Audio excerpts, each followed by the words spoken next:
কোরামের অভাবে ভেস্তে গেল ভরতপুর ১ নম্বর পঞ্চায়েত সমিতির স্থায়ী সমিতি গঠন। তৃণমূল পরিচালিত ভরতপুর ১ নম্বর পঞ্চায়েত সমিতির স্থায়ী সমিতি গঠনের প্রক্রিয়া ভেস্তে গেল কোরামের অভাবে। বৃহস্পতিবার পঞ্চায়েত সমিতির ৩৬ জন সদস্যের মধ্যে মাত্র ৭ জন উপস্থিত হওয়ায় মিটিং বাতিল করা হয়। এর ফলে ফের একবার সামনে এলো শাসক দলের গোষ্ঠীদ্বন্দ্বের অভিযোগ। এদিন ভরতপুর ১ নম্বর বিডিও অফিসে স্থায়ী সমিতি গঠনের জন্য প্রশাসনের পক্ষ থেকে দিন ধার্য করা হয়েছিল। তবে বেলা ১২টার সময় নির্ধারিত মিটিং শুরু হলেও সেখানে উপস্থিত ছিলেন কেবল ৭ জন সদস্য। জানা গেছে পঞ্চায়েত সমিতির ৩৬ জন সদস্যের মধ্যে কোরাম পূরণের জন্য কমপক্ষে ১৩ জনের উপস্থিতি প্রয়োজন ছিল, কিন্তু সেই সংখ্যায় সদস্য না আসায় সভা বাতিল ঘোষণা করা হয়। এই ঘটনার পর থেকেই ব্যাপক শোরগোল শুরু হয়েছে। ভরতপুরের বিধায়ক হুমায়ুন কবির অভিযোগ করেন যে ব্লক সভাপতি তার অনুগামীদের মিটিংয়ে আসতে দেননি। তিনি বলেন, রাজ্য নেতৃত্ব আমার কাছে একটি তালিকা পাঠিয়েছিল যেখানে আমার ঘনিষ্ঠ ৫ জনকে কর্মদক্ষ করার কথা উল্লেখ ছিল, কিন্তু ব্লক সভাপতি এই নির্দেশ মানতে রাজি হননি এবং সদস্যদের সভায় হাজির হতে দেননি। তিনি আরও জানান, এই বিষয়ে রাজ্য নেতৃত্বকে অভিযোগ জানানো হয়েছে। অন্যদিকে তৃণমূলের ভরতপুর ১ নম্বর ব্লক সভাপতি নজরুল ইসলাম এই অভিযোগ সম্পূর্ণ অস্বীকার করেছেন। তিনি বলেন, আসলে বিধায়কের সঙ্গে যে সকল সদস্যরা গিয়েছিলেন তাদের মধ্যে কংগ্রেসের ৩ সদস্য ছিলেন। বিধায়ক সাহেবের দাবি অনুযায়ী ৫ জনকে কর্মাধ্যক্ষ করলে কংগ্রেস সদস্যদেরই করতে হতো। সেই কারণেই আমাদের সদস্যরা আলোচনার মাধ্যমে সভায় হাজির হননি, কাউকে জোর করে আটকে রাখা হয়নি। তিনি আরও বলেন যে রাজ্য নেতৃত্বের দেওয়া বিধায়কের তালিকার দাবি ভিত্তিহীন। প্রসঙ্গত, গত পঞ্চায়েত নির্বাচনের সময় থেকেই ভরতপুর ১ নম্বর পঞ্চায়েত সমিতিতে তৃণমূলের অন্তর্দ্বন্দ্ব প্রকাশ্যে চলে আসে। ২৩ সদস্যের ওই পঞ্চায়েত সমিতিতে তৃণমূল ১৭টি আসন পেলেও সভাপতি নির্বাচনের সময় দলের একাংশ কংগ্রেস এবং নির্দলের সমর্থন নিয়ে বোর্ড গঠন করে। এই ঘটনার পর থেকেই দলের সদস্যদের মধ্যে বনিবনা অভাব দেখা যায়।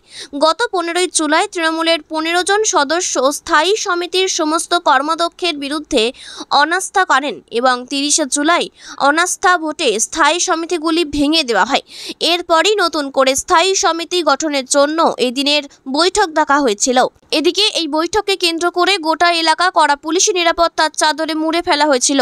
সাধারণ মানুষের প্রবেশ নিষিদ্ধ করা হয় এবং বিডিও অফিসের কাছে কান্দিশালা রাজ্য সড়কে ব্যারিকেড বসানো হয়। কান্দি এসডিপিও শাস্ত্রেক আম্বারদার নিজেও ঘটনাস্থলে উপস্থিত ছিলেন। ভরতপুর ১ নম্বর বিডিও দাওয়া শেরপা জানিয়েছেন, স্থায়ী সমিতি গঠনের জন্য প্রয়োজনীয় সংখ্যক সদস্য হাজির না থাকায় সভার কোরাম হয়নি। আগামীতে পরবর্তী পদক্ষেপ নেওয়া হবে। এই ঘটনার পরিপ্রেক্ষিতে রাজনৈতিক মহলে চলছে ব্যাপক আলোচনা। আপনারা সবাই অবগত আছেন যে গত 30 জুলাই অর্থাৎ 30শে জুলাই ভরতপুর 1 পঞ্চায়েত সমিতির 9টা স্থায়ী সমিতি রিমুভাল হয়েছিল, অর্থাৎ তাদের স্থায়ী সমিতি ভেঙে দেওয়া হয়েছিল মেজরিটি মেম্বাররা সিদ্ধান্ত নিয়ে। তো সেই মোতাবেক 15 দিনের গ্যাপে আজকে যে টাইম 14 তারিখ এসডিও সাহেব, কান্দি এসডিও সাহেব সেটাকে আজকে স্থায়ী সমিতির সমস্ত সদস্যকে নোটিশ দিয়ে, চিঠি দিয়ে ভরতপুর 1 পঞ্চায়েত সমিতি গঠন করার জন্য চিঠি দিয়েছিলেন, নোটিশ দিয়েছিলেন। আমরা যথাসময়ে 12টা বাজতে 10 মিনিট আগেই আমরা 7 জন মেম্বার এখানে প্রেজেন্ট হয়েছিলাম।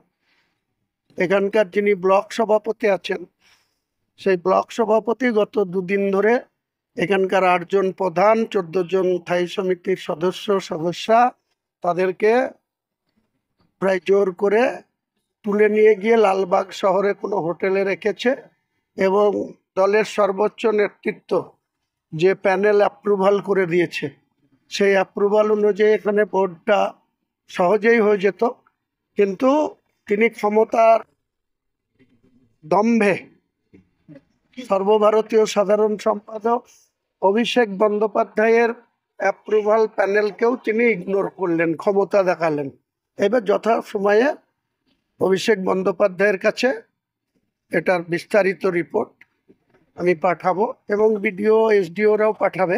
পরবর্তী পদক্ষেপ আমাদের সর্বভারতীয় সাধারণ সম্পাদক যা সিদ্ধান্ত নেবেন এবং এসডিও কাঁদি পরবর্তীকালে আবার স্থায়ী সমিতি গঠনের যেদিন ডেট ফাইনাল করবেন, তখন আবার এসে বারবার আপনাদের এই ভরতপুর পঞ্চায়েতের কমিটি উপসমিতি ভেঙে দেওয়ার ফলে সাধারণ মানুষের তো প্রতিদিন হয়রানি। অবশ্যই হচ্ছে, তার দায় আমি তো নেব না, তার দায় যার নেওয়ার তারা নেবে, মানুষ জবাব দেবে। এখানে উন্নয়ন ব্যাহত হচ্ছে।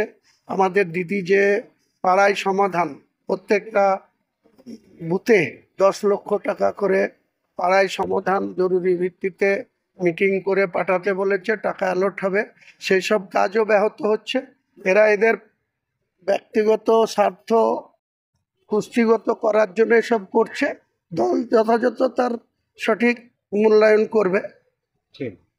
দেখছেন আজকে যে স্থায়ী সমিতি গঠনের আমাদের দিন ছিল, তো সেখানে আমাদের টোটাল পঞ্চায়েত সমিতির 23টা মেম্বার, 23টা মেম্বারের 8টা প্রধান, 3 জেলা পরিষদ, 2 বিধায়ক। কিন্তু উনি আমাদের যিনি বিধায়ক আছেন হুমায়ুন কবির সাহেব, তিনি নাকি মানে বলেছেন আর কি যে দলীয়ভাবে তিনি নাকি কলকাতা থেকে কোনো নির্দেশ পেয়েছেন যে 5 জন কর্মদক্ষ ওনাকে দিতে হবে এবং 4 জন নাকি মানে আমাদের গোষ্ঠীর কর্মদক্ষ হবে। তো এই 5 জন কর্মদক্ষ ওনার কাছে টোটাল মেম্বার স্ট্রেংথ আপনারা দেখলেন আজকে যে 7 জন। 7 জনের মধ্যে কংগ্রেসের হচ্ছে 3 জন, যাদেরকে সরিয়েছি আমরা, সেই কংগ্রেসকে উনি আবার কর্মদক্ষ পাই দিতে চাইছেন। তাহলে ওনার আন্ডারে থাকে 4টে মেম্বার বর্তমানে। তাহলে এই 4 জন মেম্বার ওনার কাছে আছে, টোটাল হচ্ছে 7। তাহলে 36-এ ওনার আন্ডারে ধরুন 7 কংগ্রেসকে নিয়ে, 3টে কংগ্রেসকে নিয়ে, তাহলে 4 জনকে নিয়ে উনি 5টা কর্মদক্ষ তিনি নাকি দাবি করেছেন এবং দল নাকি ওনাকে লিখে দিয়েছেন বা বার্তা পাঠিয়েছেন। কিন্তু আমি এখানকার ব্লক সভাপতি, এখানে আপনারা যে উপস্থিত দেখছেন এখানে, তাহলে ওনার আন্ডারে থাকছে 3, তাহলে বাকি মেম্বার কিন্তু আমাদের প্রধান মেম্বার আমরা কিন্তু সব এক জায়গায়। তিনার ঘোষণা মতো আমার কাছে দলীয়ভাবে বা রাজ্য স্তর থেকে, আমি ব্লক সভাপতি, আমার কাছে এই ধরনের কোনো ইনস্ট্রাকশন কিন্তু আসেননি। তো যেহেতু উনি দাবি করেছেন, আমি সেখানে আর বিতর্ক যাইনি। আমাদের মেম্বার এখানে যারা উপস্থিত আছে প্রধান সহ পঞ্চায়েত সমিতির বা জেলা পরিষদ, তিনাদের বক্তব্য হচ্ছে যে কংগ্রেস 4 জনকে সরাবার জন্য আমরা এই বোর্ডটাকে ভেঙেছি বিগত দিনে, সামনে বিধানসভা নির্বাচন, আবার তিনি সেই কংগ্রেসকে নিয়ে আবার তাদেরকেই কর্মদক্ষ পাই দিবে, অতএব আমরা সেখানে যাব না। আপনারা তো ওখানে ছিলেন সাংবাদিকরা, আমাদের ব্লকের পাশেই আমাদের একটা ক্যাম্প ছিল, তো সেখানে টোটাল মেম্বার আমাদের প্রেজেন্ট ছিল। আমরা কাউকে ঘরবন্দি করে রাখার প্রয়োজন হয় না বা হয়নি। যদি মনে হয় এখানে মেম্বার উপস্থিত আছে, এখানে জেলা পরিষদ প্রধান, পঞ্চায়েত সমিতি, আপনারা তাদের মুখ থেকে শুনে নেবেন যে আমরা তাদের কোথাও আটকে রেখেছি কিনা। তারা স্বেচ্ছায় যেতে চায়নি, তারা যায়নি, এই হচ্ছে বিষয়। সেটা দেখুন অনুমোদন আদৌ পাস করিয়েছেন কি করেননি, যেহেতু আমার কাছে কোনো চিঠি আসেনি, আমি কিন্তু জানি না। আমি কিন্তু অন্ধকারে, আমার কাছে দলীয়ভাবে যদি কোনো নির্দেশ আসতো অবশ্যই আমি সেই নির্দেশ, দলের নির্দেশ আমি পালন করতাম। আমি তো যাব না বিতর্কে, যেহেতু তিনি একটা মানে বলছেন যে দল আমাকে এটা পাঠিয়েছে, যদিও দল আমাকে পাঠায়নি, আমি কিন্তু সেই জায়গায় যাইনি। আগামী দিন অবশ্যই আমরা দলের কাছে আবেদন করবে, এতগুলো মেম্বার আমাদের সঙ্গে আছে এবং তিনি কাদেরকে সঙ্গে নিয়ে আজকে আবার তিনি কর্মদক্ষ দাবি করছেন, সেটা আমরা ঊর্ধ্বতন কর্তৃপক্ষ, আমাদের যিনি সর্বভারতীয় তৃণমূল কংগ্রেসের নেতা অভিষেক বন্দ্যোপাধ্যায়, তিনাকে আমরা জানাবো, আমাদের আর্জি পেশ করবে, এতগুলো মেম্বার সই শপথ করে আমরাও পাঠাবো যে আমরা যাদেরকে সরাবার জন্য আজকে, যে কংগ্রেসকে সরাবার জন্য আজকে আমরা এই জায়গায় নিয়ে এসেছিলাম স্বচ্ছভাবে পঞ্চায়েত সমিতি চালাবার জন্য, তা তিনি আবার তাদেরকে সঙ্গে নিয়ে কর্মদক্ষ করতে চাচ্ছেন, সেটা আমরা প্রমাণ করবো। সেটা তাহলে বিধায়ক দাবি করছেন যে ওনার কাছে দলীয় নির্দেশ এসেছে কিন্তু আপনার কাছে এলো না, এটা কি দলের দ্বিচারিতা হলো? না, কোনো দ্বিচারিতা নাই, দল কোনো দ্বিচারিতা কেন করতে যাবে? আদৌ এসছে কিনা সেটাও তো আমরা জানি না, আপনিও জানেন। আপনার কোনো চিঠি দেখেছে? না। আপনাকে উনি বলছেন যে আমার কাছে দলের চিঠি বা অভিষেক বন্দ্যোপাধ্যায়ের লেটার হেডের চিঠি বোধহয় মানে তিনি নাকি পাঠিয়েছেন। যদি সেটাই হয় তাহলে তিনি চিঠিটা নিশ্চয়ই আপনাদের দেখাতেন, বা যদি অভিষেকদার অফিস থেকে তিনি যদি এটা করতেন তাহলে অবশ্যই ব্লক সভাপতি হিসাবে হয়তো আমাকেও পাঠাইতেন, কিন্তু আমার কাছে কিন্তু আসেনি। আগামী দিন আমাদের যত মেম্বার আমরা আছি বা আমাদের পঞ্চায়েত সমিতির 17টা মেম্বার, 8 প্রধান, আমাদের 2 জেলা পরিষদ, আমরা সকলে মিলে ইউসুফ সাহেব তো এমপি, তেনাকে তো হয়তো পাওয়া যাবে না, আমরা টোটাল স্ট্রেংথ আমরা লিখিত আকারে অভিষেক দাকে আমরা আমাদের নেতাকে আমরা পাঠাবো। তিনি সিদ্ধান্ত নেবেন যে এটা তিনি ঠিক করেছিলেন কিনা আজকে না ভুল করেছেন, সেটা তিনি। এটা টোটালি মিথ্যা কথা, কারণ এখানে কাউকে বন্দি করে রাখা হয়নি, কারণ সবাই স্বচ্ছভাবেই ব্লক স্তরের কাছাকাছি পৌঁছানো হয়েছিল।